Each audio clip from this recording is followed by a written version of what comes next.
Hello bookworms, it's Jade from Bedtime Bookworm and welcome back to my channel. Today I'm here with my vlog style October reading wrap up.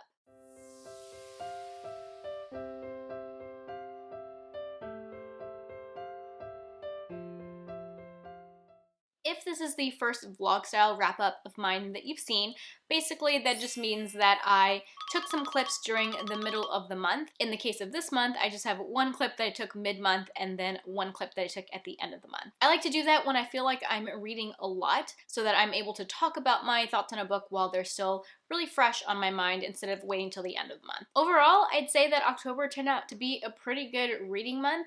Not as good as I thought it was going to be because it started out really good. I read 4 books in the first half of the month, which is why I filmed a clip mid-month. I thought I was on a roll. I thought I was gonna read like another 4 books before the month was over, but that ended up not happening. I only read 2 books in the second half of the month. Part of that is because I went out of town and I just didn't get a lot of reading done while I was gone. So like I said, I read 6 books total. Out of those 6 books, I had 1 book that was 2 stars. I had 4 books that were 4 stars. So the majority of the books that I read ended up being 4 stars. And I had 1 book that was 5 stars. So rating-wise, I am really happy with that. As far as books in a series, 2 out of these 6 books were part of the series. 1 book was a series starter and 1 book was a mid-series book. And as far as genres that I read from, in the spirit of October, I read primarily horror and thriller books, but I did sneak in 1 fantasy book. The titles that I read this month include Come Closer by Sara Gran, Lock Every Door by Riley Sager, The Nightmare Room by Chris Sorenson, which is the first book in the Messy Man series, I Am Legend by Richard Matheson, Royal Assassin, which is the second book in the Farseer trilogy by Robin Hobb, and Pet Sematary by Stephen King. I always have timestamps in the description box of my wrap-ups so that if you are only interested in some of these books, you can jump to the ones that you're interested in hearing my thoughts on. And if you like this video, be sure to hit like and subscribe if you want to see more bookish content from me. Alright, let's get started! Hey guys, it's me. I thought we would do a vlog style wrap up this month because it is the 14th today and I have already finished 4 books. Granted, some of them were on the shorter side, but that's still 4 things to talk about and the month is only halfway over. So I'm really hopeful that this is going to be an awesome reading month. So the first thing that I finished this month was Come Closer by Sara Gran.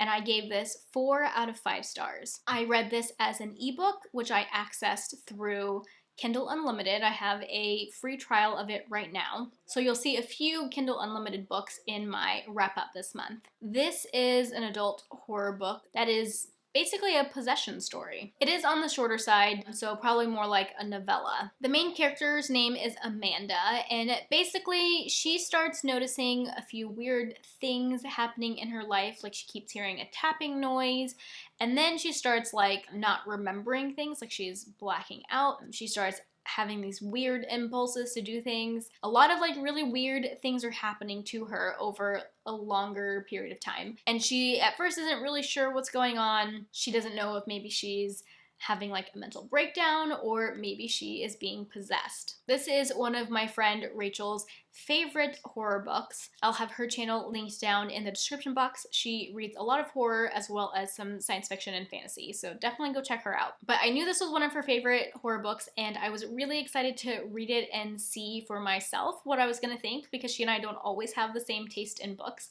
So I was really glad when I ended up enjoying this book. I honestly think that the main reason why I just couldn't give it 5 stars or didn't love it to the level of a 5 stars is because there just wasn't enough to it. I mentioned this a little bit in a previous video, but I think with shorter stories and shorter books, I'm just lacking some of the depth that I'm looking for, that I enjoy when I'm reading books. This one was really interesting because there are no chapters, there are little breaks, but no like actual chapters. It takes place over like a year, maybe 2 years, I don't remember exactly, but you basically see like little snapshots of her life and each of the snapshots are fairly short. It's just like some random thing that happened and then you move on to like another random thing that happened and another random thing that happened. You don't spend a whole lot of time with her in any one scene. I don't know, it just doesn't really have the typical narrative structure that I'm used to reading and that I enjoy reading. The fact that the scenes were fairly short and there were no chapters, I think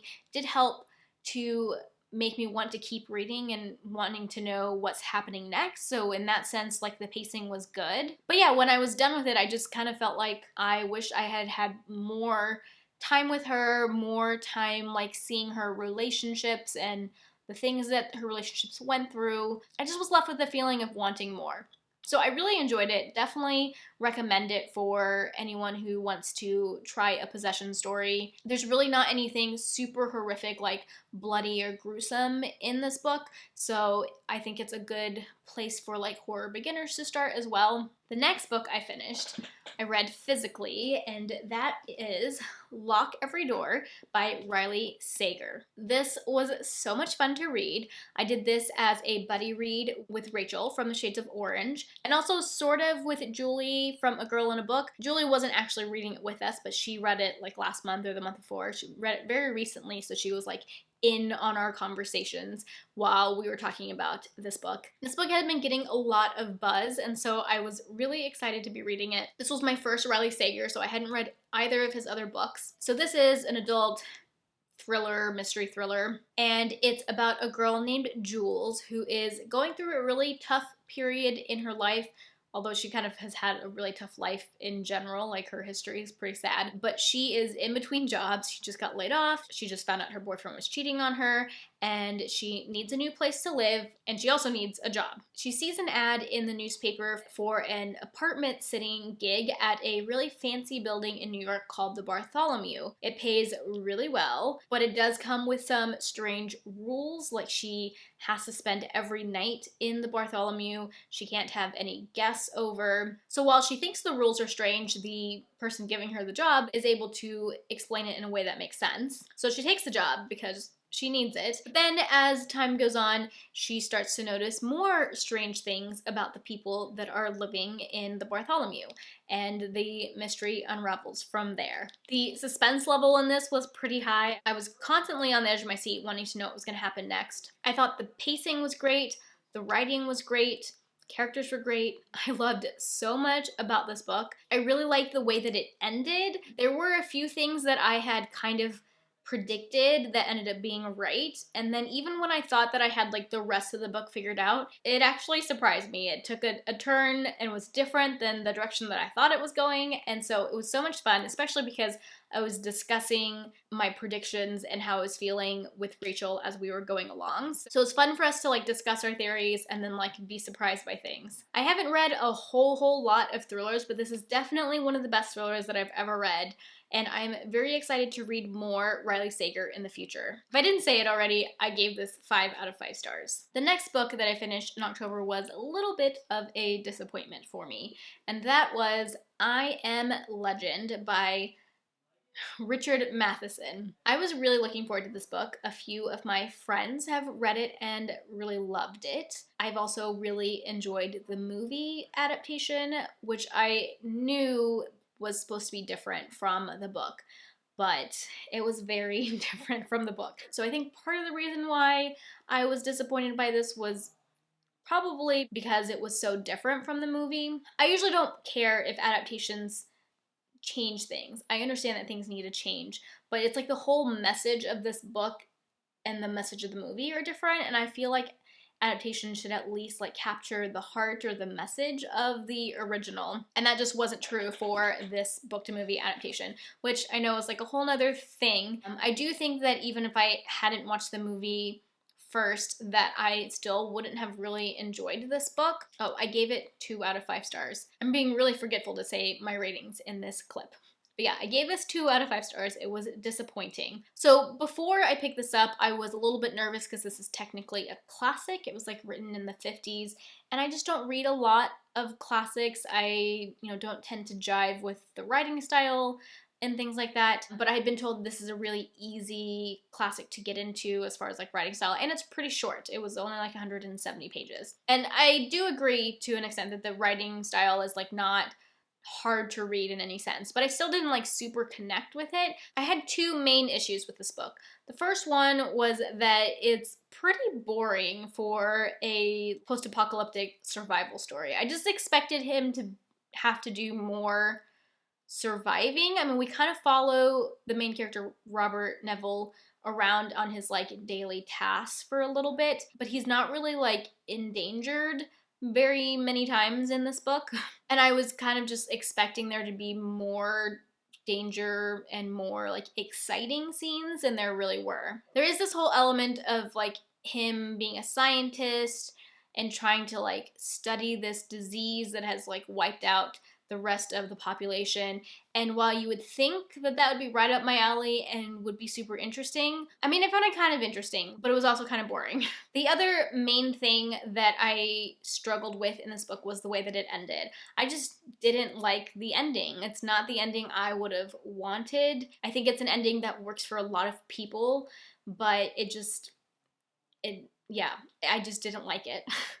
And obviously I can't say why without going into spoilers. If you guys have read this book and want to talk spoilers, feel free to like direct message me on Instagram or Twitter, and I'd be happy to talk about it there. The other thing is that, again, this was a shorter book, and I just kind of wanted more. Like, we got a few flashbacks to when the outbreak was happening and like scenes with his wife and his daughter, and I feel like those could have been fleshed out more. We could have gotten a more cohesive like storyline as to what happened to his family, but we only get like brief flashbacks that kind of give you an idea of how things happened, but there just like wasn't enough story provided to get the full picture. And I feel like I could have emotionally like connected with him more if I had known more about how he like lost his family. That's not a spoiler because he's like supposed to be the last human alive or whatever. But yeah, I guess the length or the lack of length in this book didn't really help me to enjoy it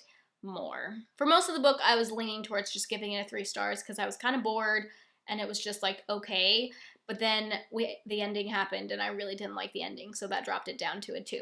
And I was really sad about it. Okay, and then the last book that I finished in this clip is The Nightmare Room by Chris Sorenson. I just finished this last night. This is another ebook that I accessed through Kindle Unlimited, and I gave it 4 out of 5 stars. This is an adult horror book. It's a haunted house story. This had also been recommended to me by Rachel from the Shades of Orange. She's not like super into haunted house stories, but this is one that she actually really enjoyed, and so I was excited to check it out for myself. This book started off really promising. The first half of it, I was loving it. I was thinking that it was possibly going to be a 5-star book. And then the second half was like just okay. And I ended up settling on a 4-star rating. So the main character is Peter Larson, and he is moving back to his childhood town because his parents are both in a nursing home now, and he needs to handle some of his father's affairs, but also because him and his wife just need a fresh start. At the beginning of the book, you find out that the two of them have lost their son, who was fairly young, and I'm pretty sure that he died from cancer. And you see flashbacks throughout the book of when their son was sick. So they are trying to get a fresh start. They move back to Peter's hometown and end up not in Peter's childhood home, but another home that his father owned that needs a lot of work and a lot of fixing up. But of course, this house has a history and is haunted. One really interesting element of this book is that the main character, Peter, is an audiobook narrator, which the author, Chris Sorenson himself, is an audiobook narrator. And so he obviously pulled a lot of inspiration from his own experiences. And I just found that those parts of the book to be fascinating. I love listening to audiobooks and just like being in the publishing sort of world through book reviewing. I just find any aspect of that stuff so fascinating. So I loved having that be in the book. Another thing that I really enjoyed about this book were the characters. They were fully fleshed out, and there's just like a lot of emotional stuff going on. I mentioned they had a son that passed away, which is obviously really hard on them, but Peter's parents are both not doing well, so you have like elderly parents, and that was like kind of emotional for me too. And I don't often find that horror books are that emotional, not the ones that I've read. Obviously there are a lot of horror books out there, but just in my like limited experience so far, I haven't come across that many that pull at my emotional heartstrings, and this one totally did. The ending though, I didn't love the ending. I didn't hate the ending like I've been hating a lot of endings lately, but I still didn't love it. It was a little weird. It kind of came out of left field for me. It was a little abstract, hard to wrap my brain around, and I just kind of like had to accept the ending and move on, I guess. So while I didn't hate the ending, I also didn't love it. It took the 5-star possibility back down to just a 4-star book. It's something that I would still recommend if you're interested in reading a haunted house story with some emotional pull, with fully fleshed out characters and good writing. I would totally recommend this book. This is technically the start of a series, so I am looking forward to reading on in the series. I'm very curious where the story is going to go next. Alright guys, so those are the 4 books that I have finished in the first half of the month. I can't believe that, although like 3 of them were pretty short. I am hoping to finish another 4 books before the end of the month, but those are all like regular length books, so I'm not entirely sure if I'm gonna make it, but I'm gonna do my best, and I will be checking in with you guys when I've read some more books. Alright, bye. Okay, and that brings us to the end of the month. Like I mentioned in the beginning, I ended up only reading 2 books the second half of the month. I had 2 other books that I was currently reading, and I know I mentioned them earlier this month in a reading vlog. One of them I'm still reading, and that is Hex. I had to kind of put it on the back burner because I had some other priorities come up, but I do plan to continue reading that and finishing it in November. On the other hand, Ninth House, as much as I really wanted to read that in October, I didn't get very far, maybe 25% of the way through it. But because I was traveling and it's a new release, I ended up having to take it back to the library today unfinished. It really hurt my heart to do that, but I'm leaving to go out of town again tomorrow, and I couldn't keep it overdue for like a week or a week and a half while I tried to finish it. So I took it back to the library, and I'm gonna put my name back on the holds list, and hopefully I can get it back out in a month or 2. So that one won't be in my November wrap up, sadly, but don't worry, I do plan on getting back to it as soon as I can. Anyways, getting back to the books that I actually finished in the second half of the month,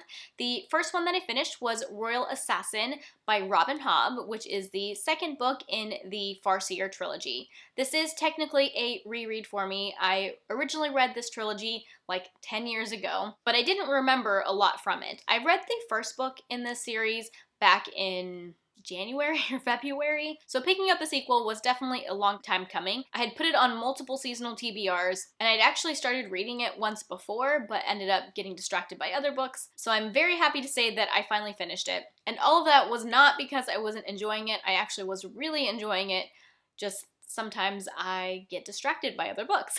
Anyways, I read this primarily on audiobook, which I access through the app Scribd. I do use Scribd every month to listen to some audiobooks, and I have a referral link in the description box. If you sign up using that referral link, you get 60 days free, I get 30 days free. So check that out if you're interested in trying the service. I also do own the ebook, and I did occasionally read from it, but I was primarily listening to it because I really enjoy the audiobook narrator for the series. This is an adult high fantasy series, and obviously I can't get into the plot too much, but the series focuses around a character named Fitz, and he is a royal bastard that is being trained or has been trained as an assassin. The first book in this trilogy, Fitz is quite young. He starts out at like 6, and I think ends in that book being 12 or 14. And in this book, he's more like young adult age, like 16, 17. Now, when I say that he is an assassin, I'm sure that makes the plot sound really thrilling and fast-paced, but anyone who's read this series knows that it's not the case. This is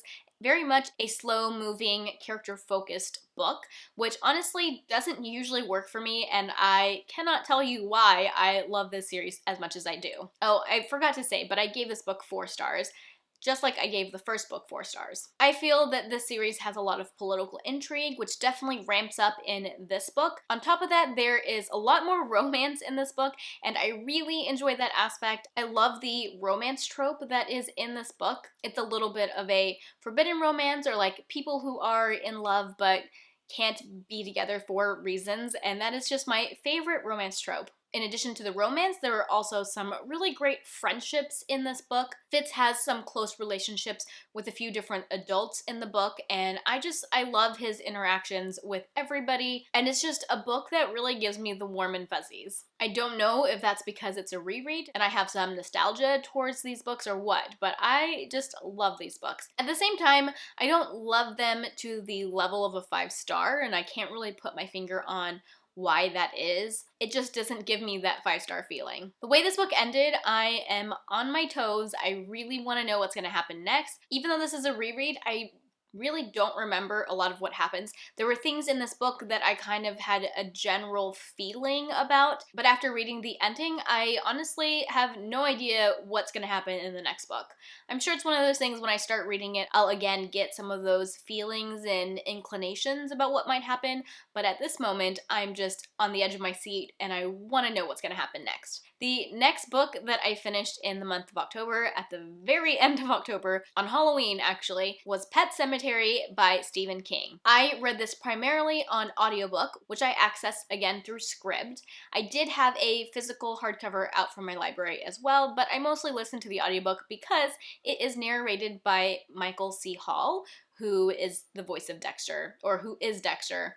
This is the first audiobook I've listened that was narrated by him, and he is a fantastic narrator. He's definitely on my list of favorite narrators, and I will seek out other books that he narrates in the future. This was my second Stephen King to try, and it went a lot better than my last try, which was Salem's Lot, which I know is a lot of people's favorite Stephen King, but I gave it 2 stars. This one went a lot better, and I gave it 4 stars. I will admit I was a tad bit disappointed because I thought that this book might be a 5-star read for me, but I still really enjoyed it and I had a solid 4-star reading experience. To give a quick synopsis of this book, it takes place in a small New England town, as many Stephen King books do. The main character is Lewis Creed, and he is a father of 2. He and his family move to this little New England town because he gets a new job as the university doctor. He works at the University Health Clinic. Well, the street in front of his new house is a very busy street, and one of his neighbors warns him to keep his pets and his kids out of the street because it's dangerous and lots of pets have died. Because lots of pets have died, there is actually a pet cemetery that is a short walk behind his house. I did have a couple ideas of more plot points in this book than what I've just said, but what I've said is basically what's in the synopsis, so I'm just going to leave it there, even though a lot of other people will say more about the plot of this book. I really enjoyed getting to know Lewis, the main character, and seeing his interactions with his family, and I will say that Stephen King did a fantastic job of fleshing out these characters as he's known to do. This book was definitely creepy, and creepy in ways that I hadn't expected based on things that I had heard about this book, but it was a great choice of a book to read at the end of October and read during Halloween. My main complaint, I mean it's not really a complaint, but my main complaint would just be that there were parts of the book that were kind of slow and a little bit boring, but at the same time I was really intrigued in what was going on, so I didn't mind that it was on the slower side. However, the last quarter of this book was way more intense and exciting than the first 3 quarters of the book.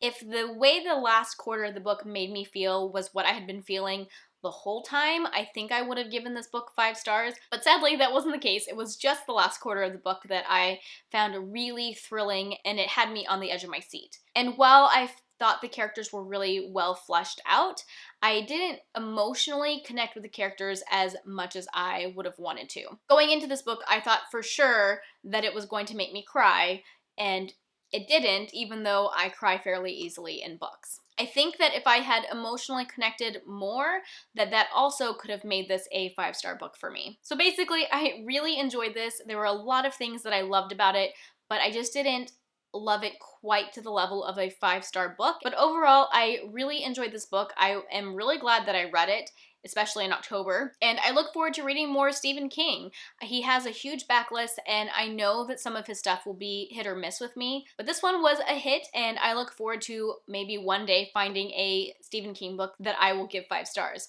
Definitely leave your Stephen King recommendations down in the comment section. Alright guys, those are all of the books that I read this month. If you have read any of them, or if you want to read them now that you've heard me talk about them, let me know down in the comment section. If you like this video, be sure to give it a thumbs up and subscribe to my channel for more bookish content. That is all I have for now. Thank you so much for watching, and until next time, bookworms, keep reading. Bye.